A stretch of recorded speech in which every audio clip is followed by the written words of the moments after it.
বন্ধুরা, আশা করি সবাই ভালো আছে। মধ্যে মধ্যে আসছি, মধ্যে মধ্যে যাচ্ছি, এরকম করছি বলে তোমাদের কাছে প্রথমেই আমি ক্ষমা চেয়ে নিচ্ছি। কিছুটা শারীরিক, কিছুটা মানসিকভাবে ভীষণভাবে ব্যস্ততা বা কিছুটা কি বলবো বলো। আচ্ছা ঠিক আছে, পরেই না হয় বলবো, কথাটা তুলেই থাকুক। যে কথা বলছিলাম সে কথা হলো যে তোমরা সবাই জানো, আমরা সবাই জানি, যাই বললো না কেন সবাই সব কিছু জানি। সেই আনন্দমুখর একটা পরিবেশ, মুখে একদম মৃদু হাসি, খুশিতে ভরপুর করে থাকতে গেলে একটা সুস্থ জীবনে খুব প্রয়োজন। আর সেই সুস্থ জীবনটা প্রথম থেকে গড়ে নিতে হবে। মায়েদের অনেক দায়িত্ব। মায়েদেরকে প্রথম, মেয়েরা তো খুব অবহেলিত হয়, ততটা তেমনভাবে লোক প্রথম করতো, কিন্তু আজকাল সব ঠিক হয়ে গেছে, অনেকটাই এগিয়ে গেছে। আজকাল পুরো ঠিক হয়েছে সে কথা বলা যাবে না, কিন্তু অনেকটাই ঠিক হয়ে গেছে। আজকাল লোকেরা বুঝতে পেরেছে যে হ্যাঁ, সবাই সমান। তো তার উপর নিজেদের দায়িত্ব নিজেকেই নিতে হবে।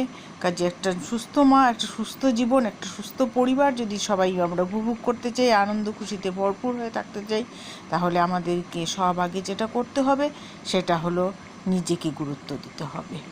হ্যাঁ বন্ধুরা, নিজেকে সবার আগে গুরুত্ব দিতে হবে, সবাই দিতে হবে। সবাই যদি সেই গুরুত্বটা দেয় তাহলে অপরজনের গুরুত্বটার মর্ম বুঝতে পারবে। অন্যরা কি ভাবলো না সে নিয়ে ভাবার আমাদের দরকার নেই, কারণ সবাই যে যার আখের ঘুঁটাতেই ব্যস্ত। একবার ভেবে দেখবে তো, কোনো দিকে কোনো কিছু তুমি একটু কিছু করো, কারো কিছুর জন্য তুমি নিঃস্বার্থভাবে করতে থাকো, যতক্ষণ তোমার কাছ থেকে সবাই পেতে থাকবে ততক্ষণ তোমাকে খুব অসমাদর করে নিয়ে যাবে। যখন তোমার কোনো প্রয়োজন নেই তখন তোমাকে এক কোণে ছুঁড়ে ফেলে রেখে ওদের আখে গুছাতে থাকবে। আর সেটা যদি তুমি প্রকাশ করতে যাও তাহলেই তো হয়ে গেল মুশকিল। তখনই তোমাকে আর তোমাকে কোনো যোগাযোগ রাখবে না, বা তোমাকে কোনো গুরুত্ব দেবে না, বুঝে যাবে আর এর থেকে তো ফায়দা লুটা যাবে না। কাজেই অন্যদের কথা ভাবার আমাদের দরকার নেই। নিজেকে নিয়ে যে ভাবো, নিজের উপর নিজের গুরুত্ব দাও, নিজের মন মানসিকতার একটা সুস্থতা জীবন দাও। সব এইগুলি করে যদি এগিয়ে যেতে পারো, আর নিজের চিন্তাধারাটাকে অনেকটা পরিবর্তন করে নিতে হবে। নিজের চিন্তাধারাটাকে নিজেই পরিবর্তন করতে হবে। যারা ভালো কথা বলে তাদের সঙ্গে মিশবে, কথা বলবে। যারা নেগেটিভ কথা বলে ওদেরকে ইগনোর করো। ঝগড়াঝাটি করার কোনো দরকার নেই, ইগনোর করো। খুব সুন্দরভাবে ওদেরকে এড়িয়ে চলতে শিখো।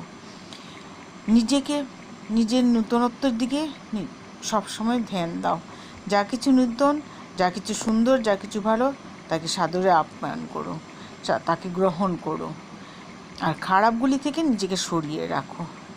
নিজের স্বাস্থ্য, সম্পদ, সব কিছু, সুখ শান্তি বজায় রাখতে গেলে নিজের উপরই নিজের ভরসাটা রাখতে হবে এবং নিজেকেই সেটা করে নিতে হবে। মাথা ঠান্ডা রাখতে হবে, স্থির।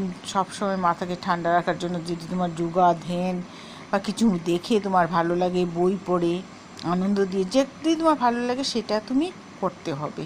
তুমি কিভাবে কোনটা করলে কোনটাতে তুমি সুস্থ থাকো সেটা তোমাকেই বিচার করে নিতে হবে। আমার ভিডিওটা বন্ধুরা পুরোটা কিন্তু তোমরা দেখো, হ্যাঁ, স্কিপ করে যেও না, পুরোটা শুরু থেকে শেষ অবধি দেখো। আমার কথাগুলিকে একটু ভেবে দেখো, দেখবে তোমরা অনেক কিছু হয়তো আমি বলতে চাইছি, হয়তো বলতে পারছি না, ধীরে ধীরে বলে নেবো সেটা। কিন্তু তোমাদের সাবস্ক্রাইব আমার ভীষণভাবে দরকার। লাইক শেয়ার করতে পারো যদি, তাহলে তো খুব ভালো হয়, ভীষণ খুশি হব। অনেকক্ষণ বকবক করে নিই, কী বলতে গিয়ে কী বলে নিচ্ছি নিজেই কখনো ভাবতে থাকি। অনেক ভাবনা এসে মাথায় জড়ো করে দেয়, তো সেই ভাবনাগুলিকে দূর করে দিতে হবে।